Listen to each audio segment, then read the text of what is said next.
ഗായത്രി വർഷയുടെ പ്രതികരണം.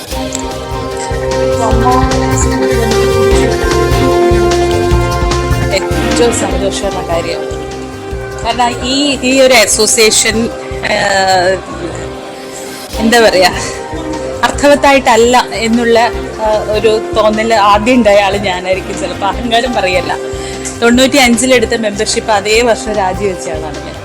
അപ്പോൾ എന്തുകൊണ്ടാണ് നമ്മളൊരു അസോസിയേഷനിൽ മെമ്പർഷിപ്പ് എടുത്തിട്ട് അപ്പം തന്നെ രാജിവെക്കുന്നത്? ആ അസോസിയേഷൻ്റെ പ്രവർത്തനങ്ങൾ സാറ്റിസ്ഫൈഡ് അല്ലാത്തതുകൊണ്ടാണ്. അപ്പോൾ യഥാർത്ഥ പ്രശ്നങ്ങളിലേക്ക് കൂടെ നിൽക്കുന്ന തൊഴിലാളികൾ തന്നെയാണ്. അപ്പോൾ തൊഴിലാളികളാണെന്ന് കണ്ടുകൊണ്ട് കൂടെ നിൽക്കുന്ന അംഗങ്ങളുടെ അവകാശത്തിന് വേണ്ടി നിൽക്കാൻ പറ്റാത്ത ഒരു അസോസിയേഷൻ എത്ര കാലം എങ്ങനെയെല്ലാം വലിച്ചു കൊണ്ടുപോയാലും അത് നിലനിൽക്കില്ല എന്നുള്ളത് തന്നെയാണ് ഇപ്പം നമ്മൾ മനസ്സിലാക്കുന്നത്.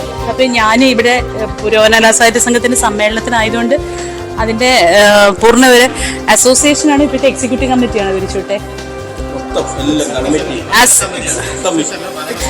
ഭരണസമിതി കംപ്ലീറ്റ് ആയിട്ട് എല്ലാം പിരിച്ചുവിട്ടു. ഓക്കെ, തീർച്ചയായിട്ടും ആ മെമ്പേഴ്സ് എല്ലാവരും ഒന്നിച്ച് നിൽക്കുക എന്ന് പറയുന്നത് ഏറ്റവും പ്രധാനപ്പെട്ട കാര്യം തന്നെയാണ്. കാരണം നമ്മളൊരു തൊഴിൽ ഇടമാണ്, നമ്മുടെ ഒരു തൊഴിലിടമാണ്. അവിടെ എല്ലാവരും ഒന്നിച്ച് നിൽക്കണം. തൊഴിലാളികൾ, അഭിനേതാക്കളും ടെക്നീഷ്യന്മാരും ക്രിയേറ്റേഴ്സും എല്ലാവരും ഒന്നിച്ച് നിൽക്കണം. അപ്പോൾ എല്ലാവർക്കും ഒന്നിച്ച് നിൽക്കാൻ പറ്റുന്ന, ചേർന്ന് നിൽക്കാൻ പറ്റുന്ന രീതിയിലുള്ള ഒരു പുതിയ സമീപനം ഉണ്ടാവണം. സംഘടന വേണം, സംഘശക്തിയും ഉണ്ടാവണം. ഓരോരുത്തർക്കും ഉണ്ട്, തൊഴിലവകാശങ്ങളുണ്ട്, അവകാശങ്ങളുണ്ട്, അങ്ങനെ എല്ലാ രീതിയിലുള്ള അവകാശങ്ങളുണ്ട്. അതിന് സംഘടന തന്നെ വേണം. പക്ഷെ തീർച്ചയായിട്ടും ഞാനൊക്കെ ആദ്യമേ പറയുന്ന ഒരു കാര്യം എന്ന് പറഞ്ഞാൽ ഇതൊരു വ്യവസായ മേഖലയാണ്. അതിനനുസരിച്ചിട്ടുള്ള ചില ട്രേഡ് യൂണിയൻ സ്വഭാവങ്ങൾ, ഒരു പരിപൂർണ്ണ ട്രേഡ് യൂണിയൻസ് അല്ല ഞാൻ പറയുന്നെങ്കിൽ പോലും അത്തരത്തിൽ കെട്ടുറപ്പുള്ളൊരു സംവിധാനം വേണം. ഒരു വെൽഫെയർ അസോസിയേഷൻ ഒന്നും പോരാ. വെൽഫെയർ അസോസിയേഷന്റെ മാനദണ്ഡങ്ങൾക്കകത്ത് നിൽക്കുന്ന പ്രശ്നങ്ങളല്ല സിനിമ പോലെയുള്ളൊരു തൊഴിലിടത്തുള്ളത്, അല്ലെ ഒരു സാംസ്കാരിക വ്യവസായ മേഖലയിലുള്ളത്. അതിന് കുറച്ചുകൂടി മറ്റൊരു കാഴ്ചപ്പാട് വേണം, കുറച്ചുകൂടി കെട്ടുറപ്പുള്ളൊരു സംവിധാനം വേണം, കൃത്യമായ ജനാധിപത്യ ബോധം വേണം. അങ്ങനെയൊക്കെയുള്ള രീതിയിലുള്ള ഒരു പുതിയ അഡ്മിനിസ്ട്രേഷൻ, പുതിയ സംഘശക്തി, പുതിയ സമീപനം, ഒരുപക്ഷെ ഇപ്പം നിൽക്കുന്ന ബൈൽ ഓഫ് മെമ്മോറാണ്ടം പോലും അതിന് മതിയാവാതെ വരും. അത്തരത്തിലുള്ളൊരു സമീപനത്തിലേക്ക് വന്നു കഴിഞ്ഞാൽ ഏറ്റവും നന്നായി നമുക്ക് മുന്നോട്ട് പോകാൻ പറ്റും എന്നാണ് എനിക്ക് തോന്നുന്നത്.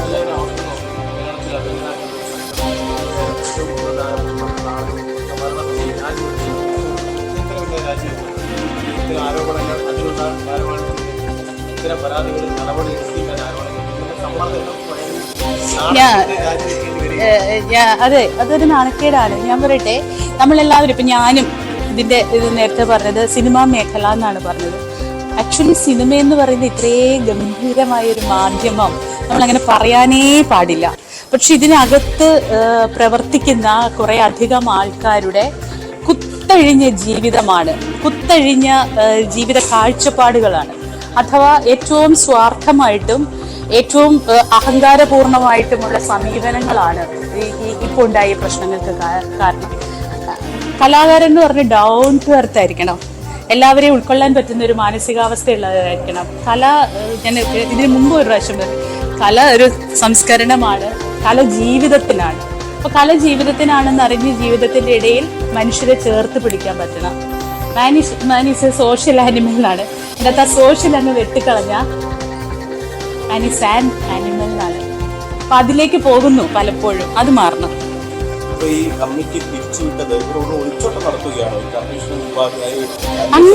എന്താണ് നിങ്ങളെ പോലെ ഉത്തരവാദിത്തപ്പെട്ടവർ ഇങ്ങനെയൊക്കെ ചോദിക്കാതെ? നമ്മളൊക്കെ ചില ടിപ്പിക്കൽ വേർഡ്സ് ഇങ്ങനെ പഠിച്ചു വെച്ചിട്ടുണ്ട്. ഒളിച്ചോട്ടം ഒന്നും ഉണ്ടാവില്ല, കാരണം ഒളിച്ചോടിയിട്ട് എങ്ങോട്ട് ഓടാനാ? നിവൃത്തിയില്ലായ്മ വരുന്നു എന്നുള്ളത് ശരിയാണ്, പക്ഷെ ആ നിവൃത്തിയില്ലായ്മയിൽ നിന്ന് നമ്മൾ പഠിക്കണം. അവരുടെയും കൂടിയാണ് സിനിമ. ഇത്രയും ഇൻഫ്ലുവൻസേഴ്സ് ആയിട്ട് ഇത്രയും സംഭാവന തന്നിട്ടുള്ള വലിയ വലിയ ഗിഫ്റ്റഡ് ആയിട്ടുള്ള ടാലന്റഡ് ആയിട്ടുള്ള കലാകാരന്മാർ, അവരൊളിച്ചോടിയ നമ്മളുണ്ടോ? ഇപ്പൊ ആലോചിച്ച് നോക്കും, മലയാള സിനിമയിൽ ഇപ്പോൾ നിൽക്കുന്ന മഹാരഥന്മാരായിട്ടുള്ള ആൾക്കാര്, ടെക്നീഷ്യൻസോ കലാകാരന്മാരോ നടന്മാരോ ആരും ആവട്ടെ, അവരില്ല എന്നൊക്കെ ഉണ്ട്, മലയാളം പാതിയില്ലാന്നായി. അതുകൊണ്ട് അതൊന്നുമല്ല, ഒളിച്ചോടലുകളൊന്നുമില്ല, തിരുത്തണം. നമ്മളുടെ മനോഭാവമാണ് തെറ്റ്, നമ്മളുടെ നിലപാടാണ് തെറ്റ്, നമ്മുടെ പെരുമാറ്റമാണ് തെറ്റ് എന്നുണ്ടെങ്കിൽ തിരുത്താനുള്ള ഒരു വലിപ്പം അവനവനിലുണ്ടാവണം. അത്രയേ ഉള്ളൂ.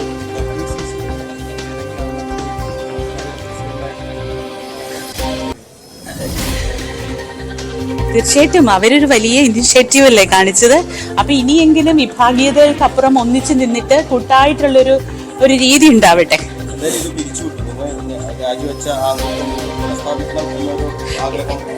എങ്ങനെയാണ് വരുന്നത് നമ്മൾ ഒക്കെ കാണുന്ന, എന്തുകൊണ്ട് ഏത് അഭിപ്രായ വ്യത്യാസങ്ങളിലാണ് നമ്മൾ മാറി നിന്നത്?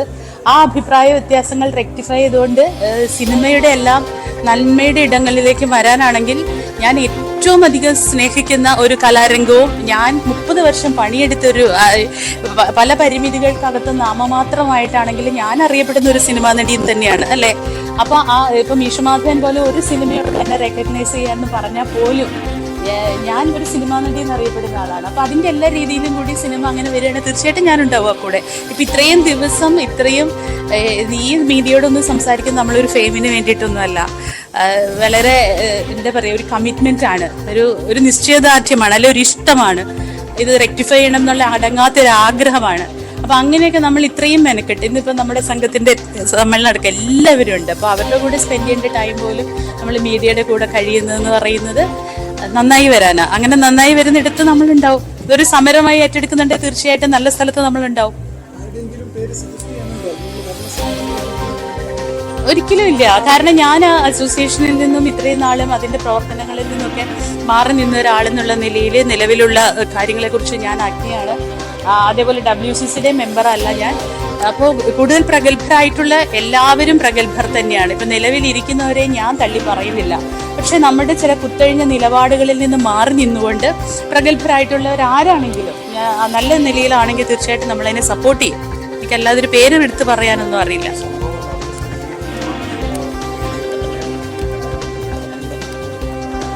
അത് അതിൻ്റെതായ അർത്ഥത്തിൽ വരും, അല്ലെങ്കിൽ അതിന്റെ അർത്ഥത്തിൽ നടപടി ഉണ്ടാവും തീർച്ചയായിട്ടും.